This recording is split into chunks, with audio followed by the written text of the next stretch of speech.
ఇప్పటికైనా మారి సావండి.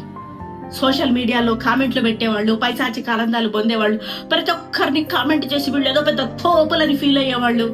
నీ మొక్క ఒకసారి అద్దంలో చూసుకో, నువ్వే చూసుకోలేవు అరగంట ఖచ్చితంగా. ఎందుకంటే అంత కుళ్ళుతోటి నిండిపోయిన ముఖం అంటే ఫీచర్స్ మాత్రమే కాదు, ముఖం అంటే మనసులో ఉన్న ప్రశాంతత బయటికి కనిపించటం.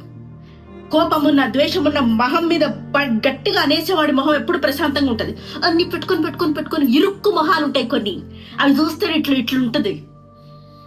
అట్లాంటివే సోషల్ మీడియాలలో వేరే వాళ్ళ దగ్గర పోస్టుల దగ్గర వెళ్ళి కామెంట్లు పెట్టే మీ ముఖాలేమో అట్లాంటి ముఖాలు.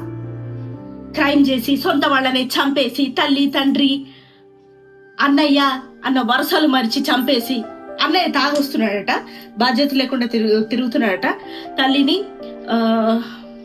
భార్యని కొడుతున్నట్ట, వాడిని చంపేసి వదినని నేను చూసుకుంటా. నీలో కూడా నేర ప్రవృత్తే ఉంది. ఎంత ఆవేశమైన ఒక తిట్టుకోవడం వేరు, ఒక మనిషిని చంపడం వేరు. ఎంత విరక్తి చెందినా దానికి వేరే మార్గాలున్నాయి. వాడిని వదిలించుకోవచ్చు, లీగల్ గా వెళ్ళొచ్చు, చెప్పా పెట్టకుండా ఎక్కడికైనా వెళ్ళిపోవచ్చు. చంపటం ఒక్కటే సొల్యూషనా?